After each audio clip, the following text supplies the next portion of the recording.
Ya, ahora sí, muchachos. El tema del día de hoy es el ochenio de Odría, ¿no? Ochenio de Odría. Y en el título ustedes pueden adivinar y pueden estar no comentando. Ochenio, ochenio, profesor, viene de ocho. Claro, ochenio viene de ocho.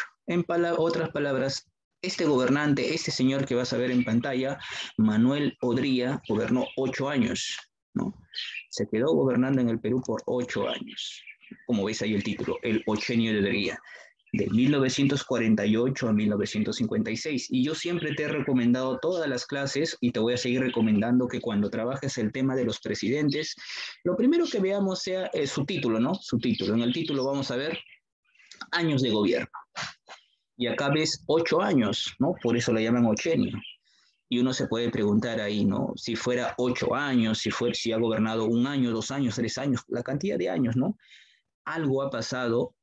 Si es que son 5 o 6 años, es lo normal, porque entre esos años se gobernaba. En aquel entonces la Constitución de 1933 decía que el gobierno dura 6 años. No, pero este señor ha gobernado 8 años, entonces ahí ya nos empezamos a preguntar, ¿no? Empezamos a decir, ¿qué ha pasado? Si ha gobernado menos tiempo, como el anterior presidente, ustedes recuerdan, José Luis Bustamante Rivero, gobernó de 1945 a 1948. Uno se pregunta, ¿no? ¿Por qué tampoco le han dado golpe de Estado? Esa es la explicación. Este señor, 8 años, ¿por qué tanto tiempo? ¿No? La Constitución dice 6, recuerda. Él llegó al poder dando un golpe de Estado. ¿No? Cuando uno da golpe de Estado, se mete al poder a la fuerza, se mete apoyado por las fuerzas, tiene un respaldo militar, las Fuerzas Armadas lo respaldan y pues se mete, ¿no? Se mete a gobernar. No está reconocido por la ley, no está reconocido por la Constitución como gobernante elegido, como un gobernante o un gobierno constitucional plenamente reconocido. Pero históricamente, pues sí lo repasamos. Entonces, muchachos, he ahí lo primero que tenemos que ver, siempre el título, ¿no? El título. Y ya más adelante vamos a ver pues cuáles van a ser sus, digamos, sus obras principales, ¿no? Cuáles van a ser sus obras más trascendentales de este señor. Algo que nosotros, por ejemplo, vamos a decir, dice, ¿en qué año se le otorgó el derecho a las mujeres, el derecho del voto a las mujeres? Acá con este gobierno las mujeres van a ser beneficiadas porque hasta acá, hasta este entonces, la mujer no tenía participación política. La mujer no votaba en las elecciones. La mujer no figuraba. Recuerda que vivamos con las mujercitas que están acá presentes. Recuerda que la sociedad en la que vivimos es machista, todavía sigue teniendo tintes machistas. A lo largo de la historia ha sido conservadora y machista. Y a la mujer siempre se le relegaba a un segundo plano. Hasta ese entonces se consideraba que la mujer no tenía la capacidad para poder ejercer raciociniamente su voto. Pero no, Odría dijo a partir de los años 50 que la mujer sí podía votar en las elecciones, ¿no? Uy, a ver, este gobierno es una dictadura, dice ahí, una dictadura militar. Eso fue el ochenio, ¿no? El ochenio, dictadura militar disfrazada de democracia. Cuando uno llega al poder, y eso lo vimos en clase de cívica, cuando uno llega al poder a la fuerza, se instala la fuerza y es una dictadura. Es una dictadura cuando todos los poderes están en manos de una persona, cuando no se respeta a los otros poderes, al legislativo, al judicial, no se respeta la autonomía de los diferentes poderes del Estado. Eso ya es una dictadura. Y dictadura puede ser ejercida por un militar o por una persona que no es militar, es decir, un civil. Pero este señor es un militar, pertenece a las Fuerzas Armadas, por lo tanto es una dictadura militar disfrazada de democracia. Es una dictadura militar disfrazada de democracia, profesor. ¿Cómo es eso? Ah, bueno, te cuento, ¿no? Eh, de 1948 a 1950, Manuel Odría gobernó con poderes dictatoriales, dio golpe de Estado, pero en el año de 1950, ¿no? En pleno gobierno, decide renunciar al cargo, convoca elecciones. El propio Odría se presenta como candidato y Odría gana las elecciones. Por eso decimos que es una dictadura militar disfrazada de democracia, porque en el año 50 convoca elecciones, se presenta como candidato y ganó las elecciones. ¿No? Ahí sí ya es reconocido como un presidente constitucional. Ahí sí la Constitución le otorga todos los poderes facultativos, porque ha salido elegido por voto popular, por el voto del pueblo. Por eso decimos que está disfrazado de democracia. Pero este señor, pues, es, digamos, bien sabido, pues, ¿no? Porque su candidato opositor, es decir, él manipuló las elecciones. Odría manipuló las elecciones para quedarse como único candidato. Él fue el único candidato prácticamente en las elecciones del 50. Entonces, con eso, pues, fácilmente, pues, aunque sea con un solo votito, pero iba a ganar. Con eso fácilmente se llevó las elecciones en 1950, porque hizo todos los arreglos necesarios, eliminó a sus opositores para quedarse como único candidato.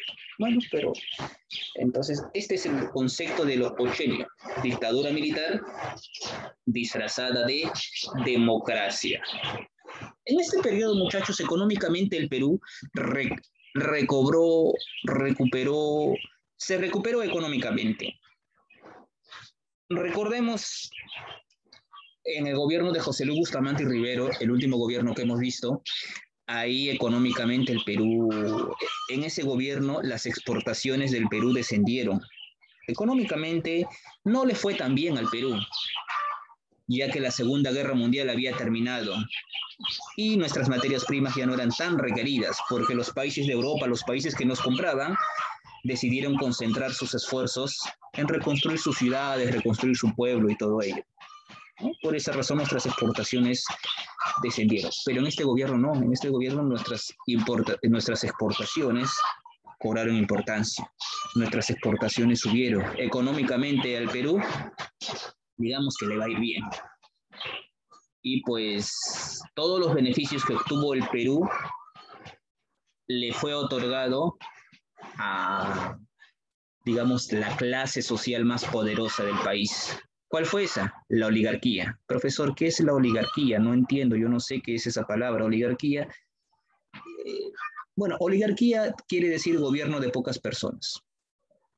Es decir, los que gobiernan en el Perú o los que administran, los que son dueños aquí del Perú, son pocas personas, los dueños de las empresas, de las fábricas, banqueros, comerciantes, es decir, los más poderosos.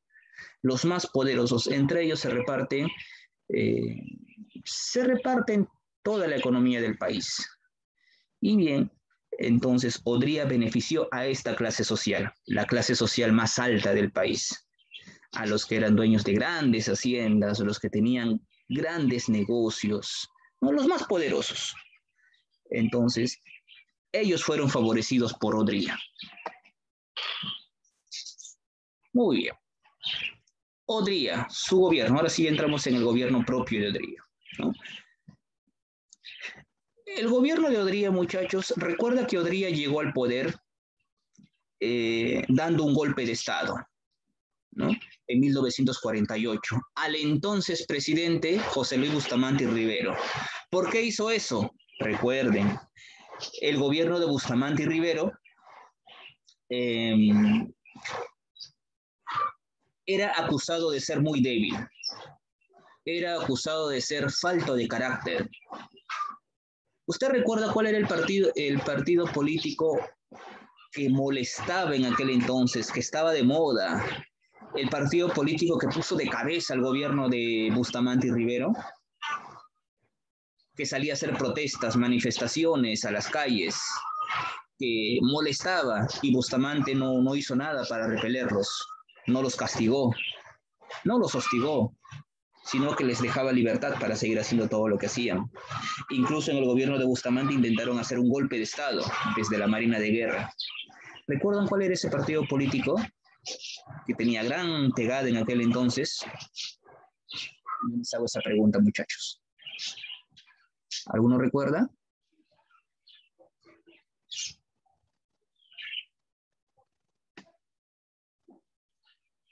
A ver, en el chat.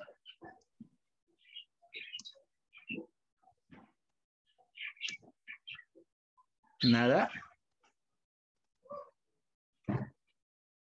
¿Qué partido? ¿Cuál era la pregunta? ¿Cuál era el partido político que en ese entonces molestaba al gobierno, hacía protestas, manifestaciones, intentó dar golpe de Estado al anterior presidente? Partido político que hacía rebeliones en la época, que salía a las calles a protestar.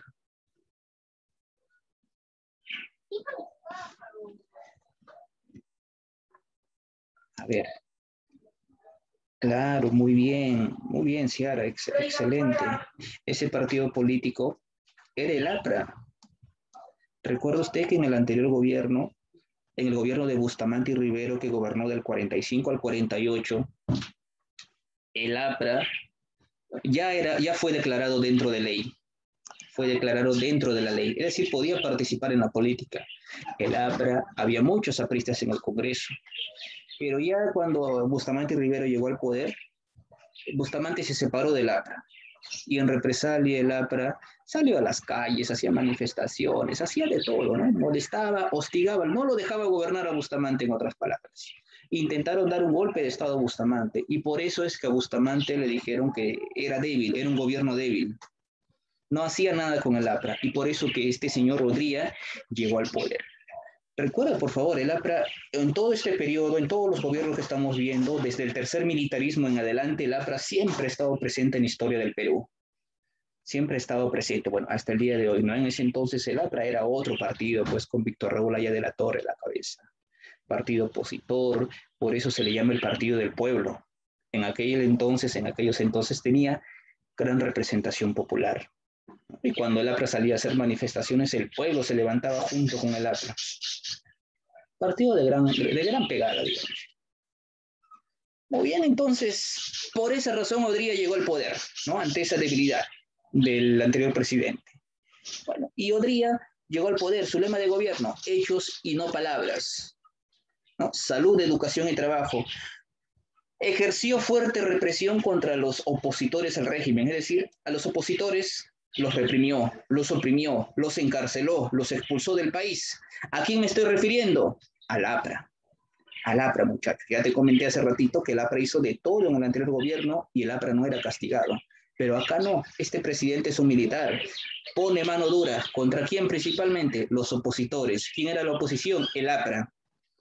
Bueno, y también estaba el Partido Comunista, el APRA y el Partido Comunista, ¿no? El APRA y el Partido Comunista, ¿no? Su gobierno adoptó el modelo, otra característica de este gobierno, su gobierno adoptó el modelo económico liberal.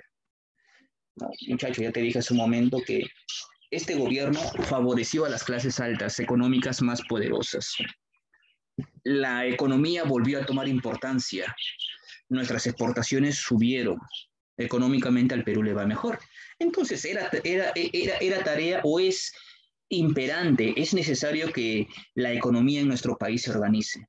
Tenemos dinero, hay que organizar bien ese dinero que está entrando al Perú, ¿no? Porque año tras año se está despilfarrando. Este gobierno lo va a hacer, va a tomar o adoptar un modelo económico liberal.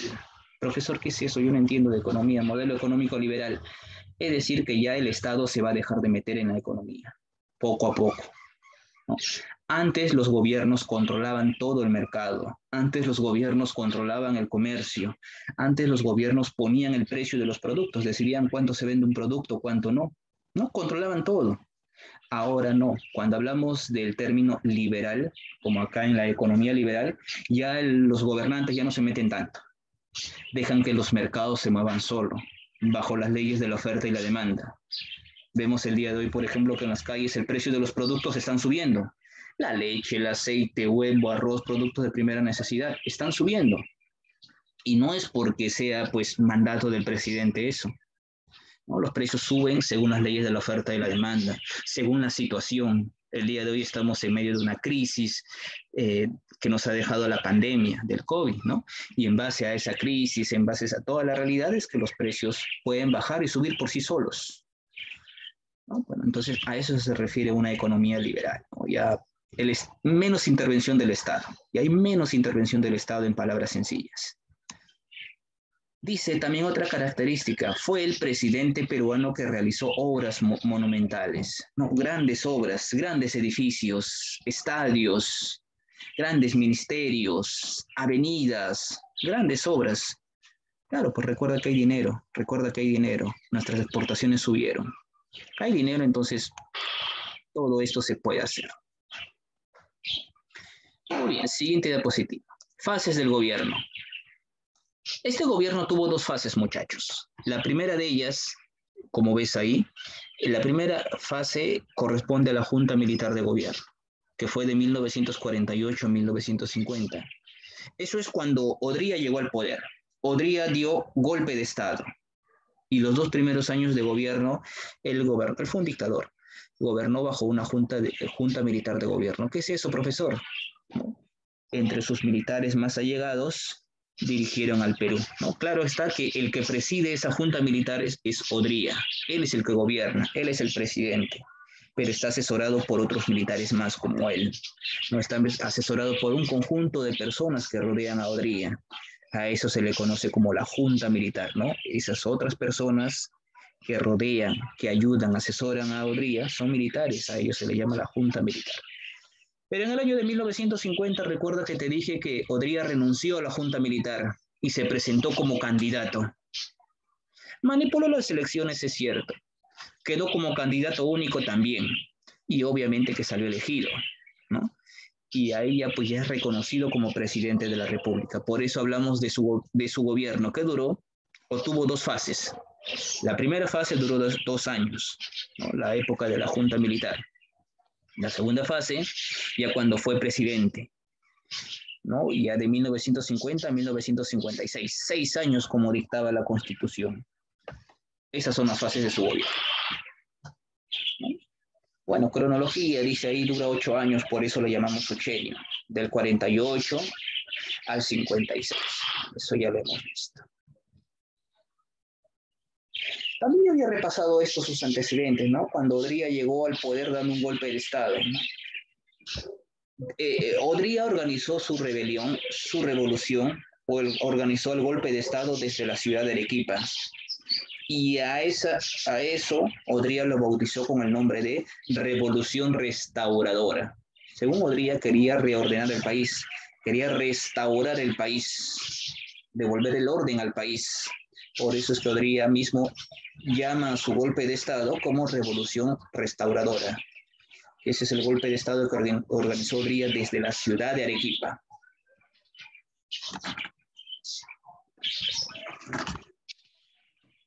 Luego de deponer y exiliar al presidente Bustamante, Odría asume la presidencia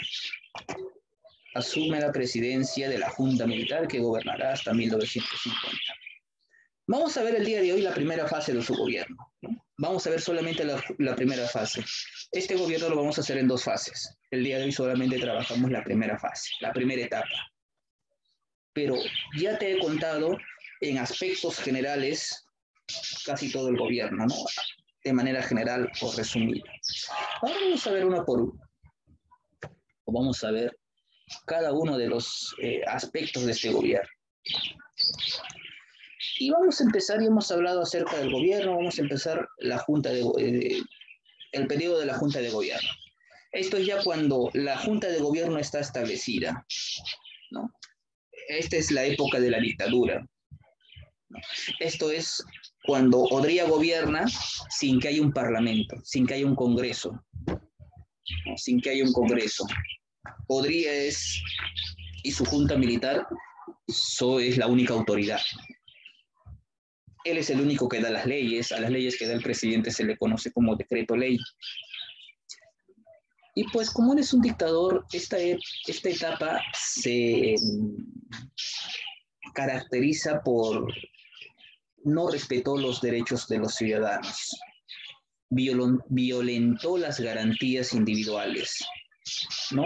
Empezó la persecución política que da miedo. Yo te dije hace un momento que Odría llegó al poder porque dijo que el anterior presidente era muy débil, ¿no? Y Odría tenía una oposición muy fuerte contra el APRA. Odría tenía una oposición no sé si odio, pero persiguió a los apristas. Pero Odría, muchachos, dio una ley para que esto que te estoy contando y que te voy a contar más todavía, o voy a terminar de contar, digamos que quede dentro de lo legal. Esta ley se conoció con el nombre de la Ley de Seguridad Interna o Ley de Seguridad Interior, que está en la primera línea. La Ley de la Seguridad Interna, Ley de Seguridad Interior. Esa fue una ley que sacó Odría. Con ello, Odría se permitió perseguir, deportar, encarcelar a todos los opositores. En otras palabras, los apristas, ¿no? Los apristas y los comunistas. Empezó a perseguir gente que da miedo. Con eso, otra vez el APRA quedó fuera de ley. Recuerdan, en el anterior gobierno, en la época de la Primavera Democrática, el APRA y el Partido Comunista estaban dentro de la ley. Ahora no. Odría los dejó fuera de la ley. El APRA y el Partido Comunista Peruano quedaron fuera de la ley. Con ello, pues muchachos, ya no hay libertades, en las calles hay inseguridad, no solamente políticamente oprime al pueblo, sino también culturalmente, intelectualmente. Aquellos que se oponen a Odría, aquellos que critican a Odría, a este gobierno, aquellos que están en contra de este gobierno, ¿qué pasará con ellos? Serán encarcelados, ¿no? Serán expulsados del país, también hasta asesinados, ¿no? Porque gran cantidad de gente desaparece, ¿no? Y quién sabe dónde irán a parar, ¿no? O dónde se enterrarán sus cuerpos, muchos desaparecidos en este gobierno. Entonces, a través de esta ley de seguridad interior, podría perseguir, escarmentar, encarcelar a sus opositores. Y aquel entonces, la isla del Frontón es una isla que se encuentra, o esta cárcel se encuentra frente al Callao, una gran roca, ¿no? Un gran peñón de kilómetro cuadrado aproximadamente frente al puerto del Callao. Ahí se encarcelaba a varios de estos perseguidos. A pristas, comunistas, a políticos, a periodistas, intelectuales, ¿no? Todos aquellos que estaban en contra de este régimen. En las calles había manifestaciones, como es lógico, ¿no? Entonces, Odría también salía a las calles, bueno, no Odría, mandaba a las Fuerzas Armadas para acabar con los opositores, encarcelar. Y en aquel entonces, muchachos, para poder tranquilizar a las masas, para poder tranquilizar a la población, por aquí adelante debo tener, se adquirió esos carritos, debes haber visto estos carritos que cuando no son carritos, tanques, pequeños tanques de agua, estos de acá, que cuando tú sales a la calle a hacer protestas, debes haberlo visto en los canales de televisión más de una vez, expulsan chorros de agua a gran fuerza, ¿no? De gran fuerza, que tumban a la gente. Estos son conocidos como los carros rompe manifestaciones. Ya desde esta época se adquiría y era una novedad. Desde esta época ya aparecían estos carritos en las calles. Estos carritos fueron bautizados como, bueno, carro rompe manifestaciones o rochabús. En aquel entonces se le bautizó así, los rochabús. Profesor, ¿por qué así? Es un bus, ¿no? Es un bus pequeño, pero es un bus. Pero se le llama así porque este carro fue adquirido por el ministro del Interior, el ministro de Odría. Él era Temístocles Rocha. Temístocles Rocha. En honor a su apellido se le bautizó con el nombre de los Rochabús, ¿no? El Rochabús. Que debes haber visto en pantalla, si no en pantalla, en el Facebook, tal vez cuando esto te golpea, el líquido de este te golpea, expulsa agua con gran fuerza que te tumba, ¿no? Y duele cualquier cantidad. Bien, entonces, Esto es lo que representa, ahorita lo que estoy haciendo es te estoy hablando del aspecto interno, ¿no? Aspecto interno. Todo lo que pasó al interior, perdón, aquí al interior del país. Lo que hizo Odría cuando llegó al poder. Expulsó, encarceló, deportó a la gente que se oponía a su gobierno. Lo que de entrada hizo. A través de esta ley llamada Ley de Seguridad Interior o Ley de Seguridad Interna. Con ello, principalmente, los más perseguidos fueron los apristas y los comunistas, ¿no? Montón de gente. Pero Odría, no, como dije hace un momento, no era nada, no era nada tonto. Odría quería ser presidente reconocido por la ley.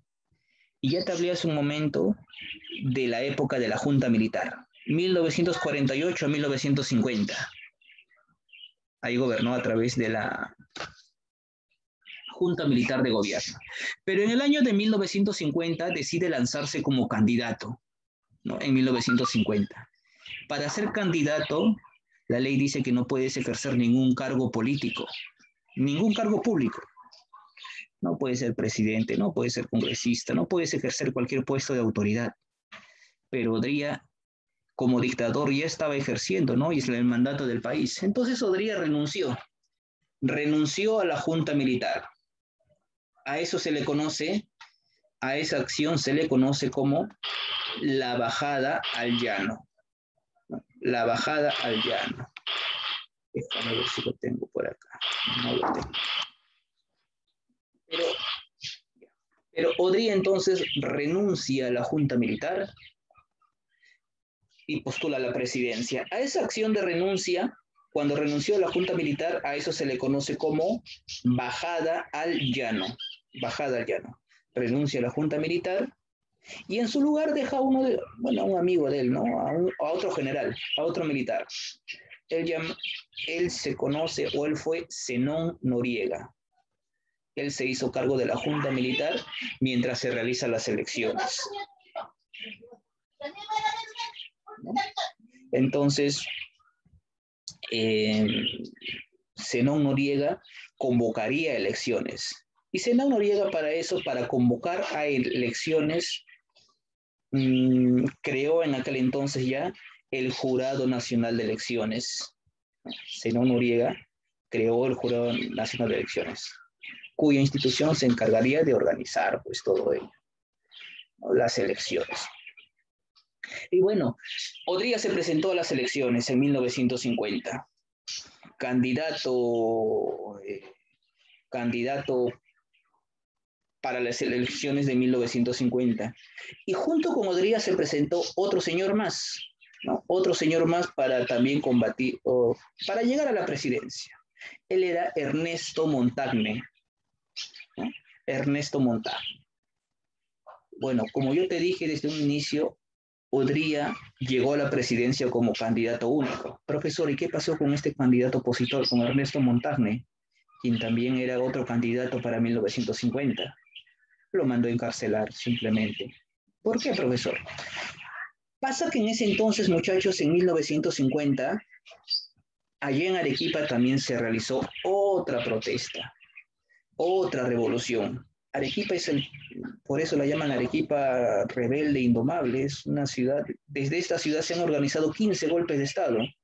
Toda revolución nace de Arequipa, o la mayoría de las revoluciones nacen de Arequipa, ¿no? El golpe de Estado que dio Odría, ¿dónde se gestó? ¿Dónde inició? En Arequipa. En 1950, de igual manera, también se intentó organizar otra rebelión. Esta rebelión fracasó, pero en este periodo esta rebelión no fue militar. Odría hizo una rebelión militar, pero esta rebelión fue una rebelión popular, porque a las calles salieron a protestar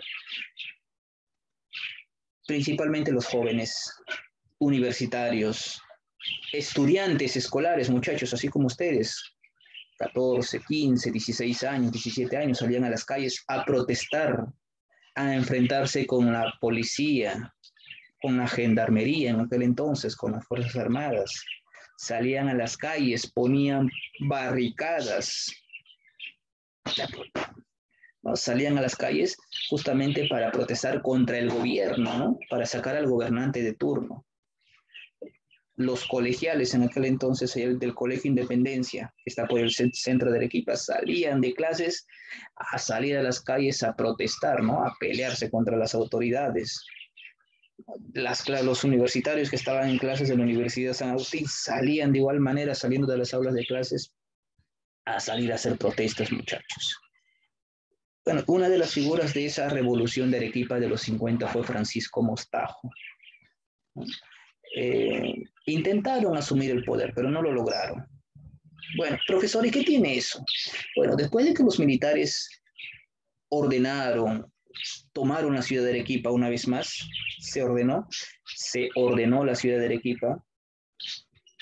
Todas estas acciones, todo lo que pasó en Arequipa, el que fue acusado de instigar, el que fue acusado de alentar toda esta revolución en Arequipa fue el candidato opositor, Ernesto Montagne. A él se le responsabilizó por eso, ¿no? Entonces, en raíz de eso es que Ernesto Montagne no fue reconocido como candidato.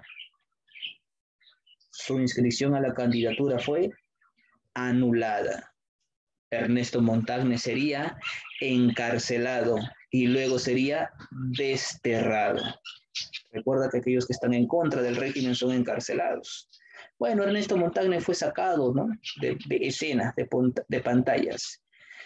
Y las elecciones de 1950 quedarían con un solo y único candidato. Él sería Manuel Odría. ¿Quién sería él? El presidente del Perú, pues, ¿no? El presidente del Perú en este periodo.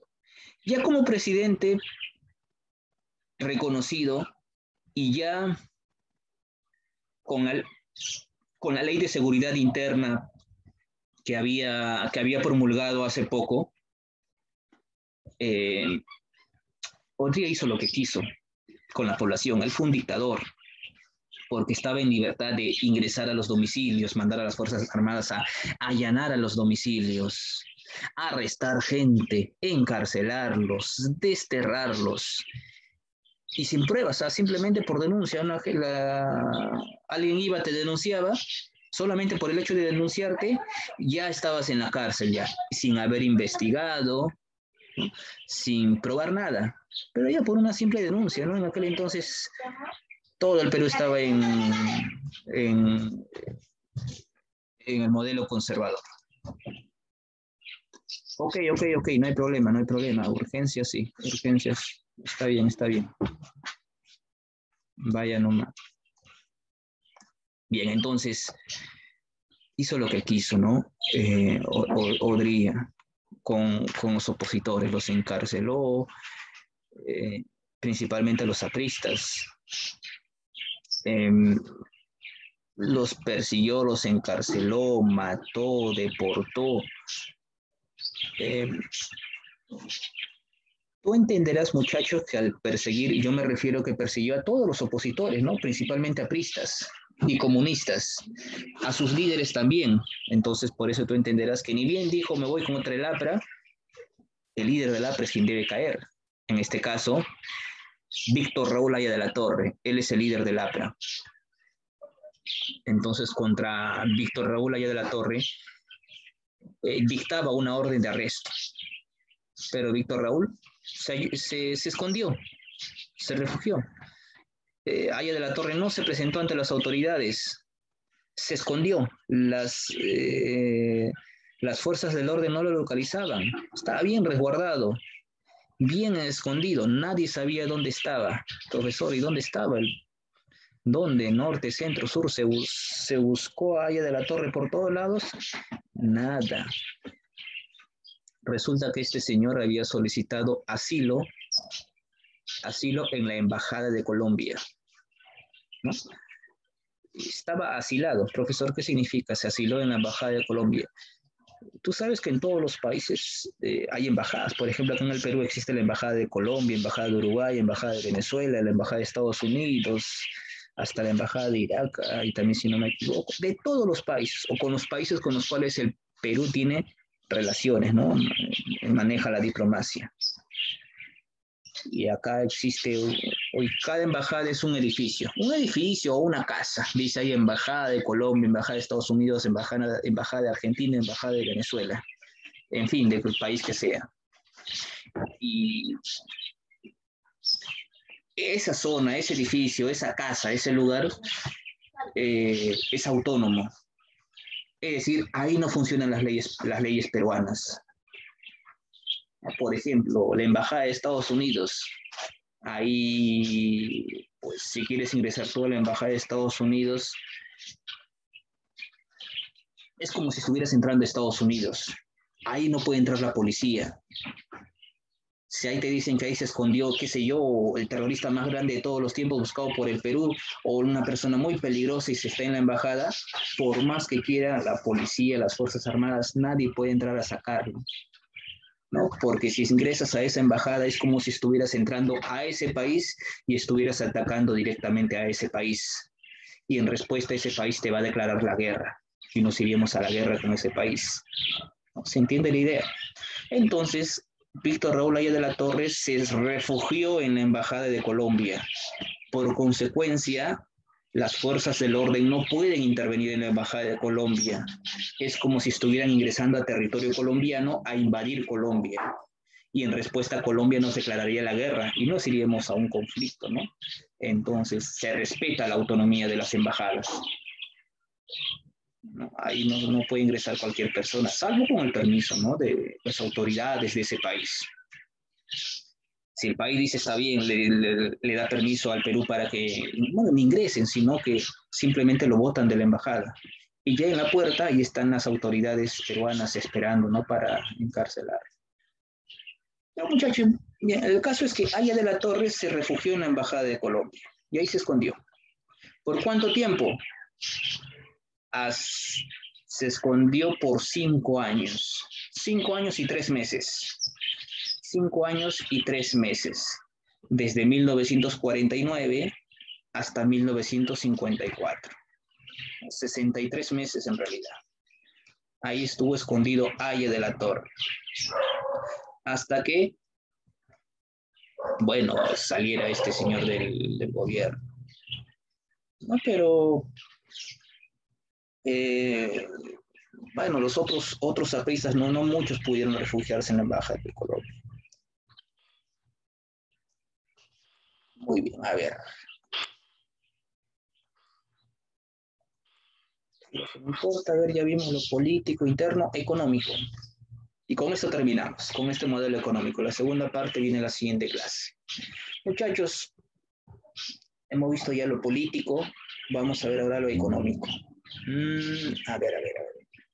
Yo comenté un inicio de la clase y hace un momento comenté que económicamente al Perú le va bien.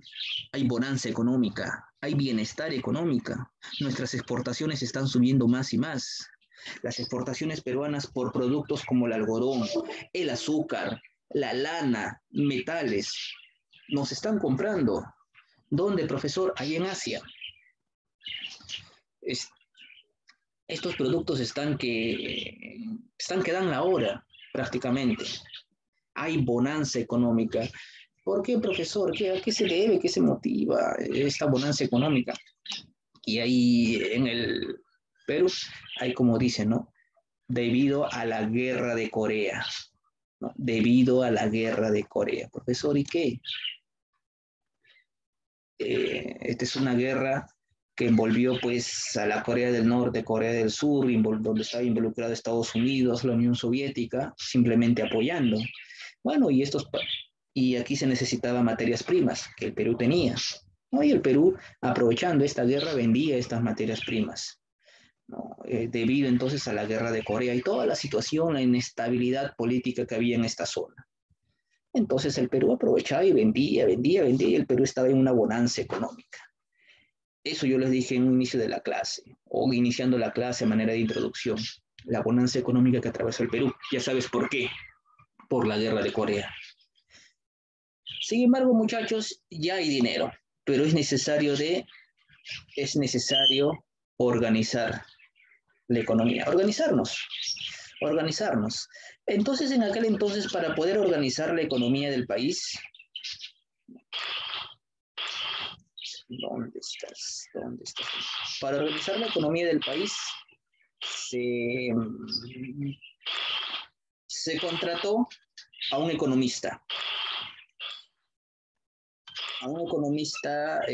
que venga acá al Perú, que estudie nuestra realidad económica, aquí está,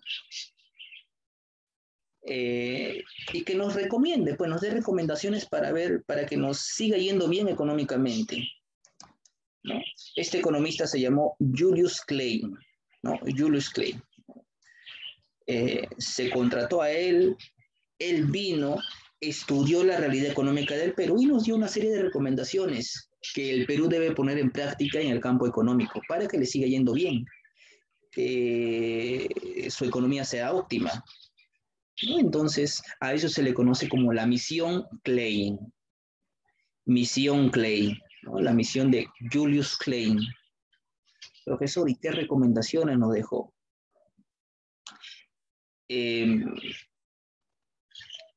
Principalmente lo que se conoce como el libre mercado. ¿Qué es eso? Que ya no haya tantas restricciones por parte del gobierno, que deje que el mercado se maneje por sí solo, que el mercado no intervenga tanto en los asuntos económicos, que haya un tipo de cambio libre, ¿no? Que haya bajos impuestos. Con eso, pues las empresas pueden venir aquí al Perú e intervenir en el Perú, invertir en el Perú con bajos impuestos. ¿Qué empresa no quiere que le cobren bajos impuestos? ¿No? Y ella puede trabajar a gusto, no le estás cobrando por mucho, ¿no? Y entonces con eso las empresas van a venir a invertir en el Perú. Con eso,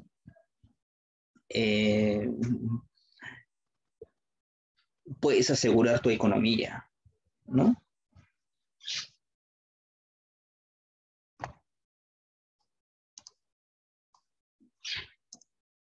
Y así pues, ya como dice ahí, se logra detener la crisis económica que estaba arrastrándose desde la década de los 40, ¿no? Y bueno, en ese campo entonces, si bien es cierto, se daba libre mercado, pero también pues se trató de proteger tanto las inversiones extranjeras como las inversiones nacionales, ¿no? Se promulgó en aquel entonces el Código de Minería. Con eso se redujo los impuestos a las empresas que trabajan en esta actividad, ¿no? En la minería, Código de Minería para bajar el impuesto a la minería, ¿no? La ley del petróleo para impulsar la explotación de justamente del petróleo, la ley de la industria eléctrica en aquel entonces, para poder complementar el proceso de la industrialización, complementando las ideas que vemos acá. Con eso entonces, muchachos, se fomenta la inversión extranjera, se permite el libre mercado, se eliminan los impuestos y tributos o se bajan los impuestos al mínimo para que vengan las empresas extranjeras. Principalmente llegaron o tuvimos y tenemos presencia de empresas norteamericanas, de Estados Unidos, en la economía principalmente. ¿No? Y aquí vamos a iniciar cómo las empresas extranjeras cada vez más y más y más van a llegar al Perú, van a invertir con toda su tecnología, sus capitales, sus máquinas, sus técnicos profesionales, ¿no? Y vamos a entrar en contacto con este nuevo mundo. Muy bien. Eso es lo que está pasando en la siguiente clase.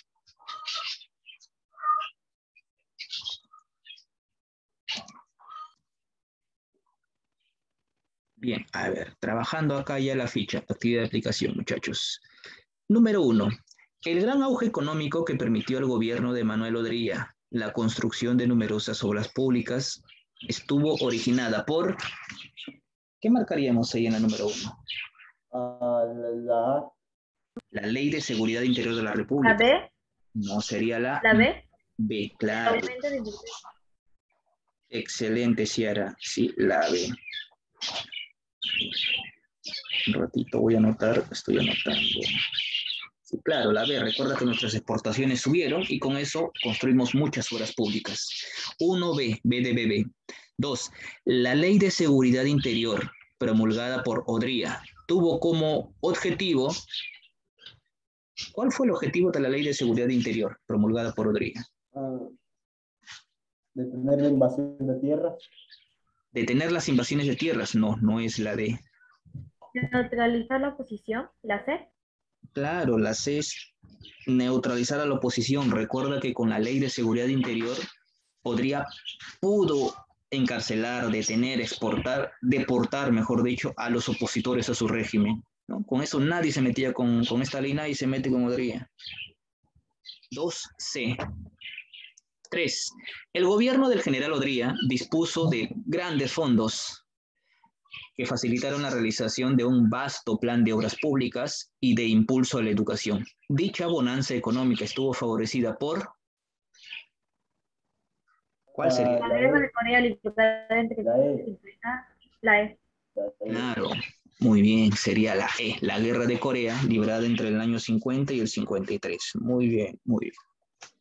4. Ministro de Gobierno del régimen de Odría. Si no, en su honor le pusieron el nombre de un bus. La B.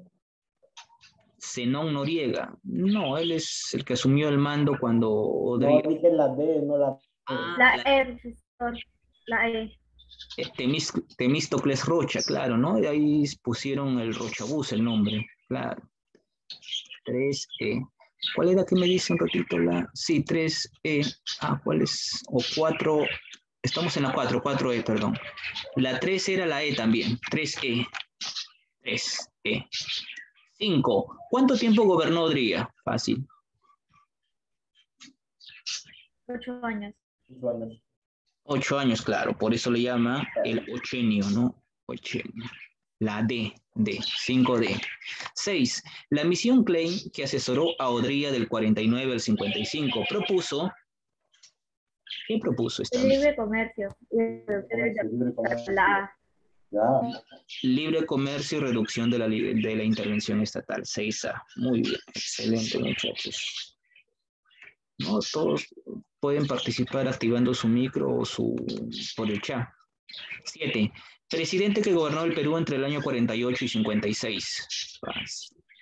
Manuel Manuel Apolinario Odría. Manuel Odría, ¿no? Simplemente, sí. La 7C. 8. Dice, la Ley de Seguridad Interior motivó que fuera declarado fuera de la ley, ¿qué partidos políticos? APRA. El APRA y el otro. Y el Partido Comunista. El APRA y el Partido Comunista. Muy bien, Pedro, excelente. 8D. 9. Durante el ochenio, el capitalismo norteamericano tuvo mayor presencia en el sector minero. 9B, sector minero. Y 10, los lineamientos de la economía liberal y recomendaciones que permitieron el crecimiento de la inversión extranjera se debe a... ¿Qué misión? La que llegó al Perú. Misión Clemen.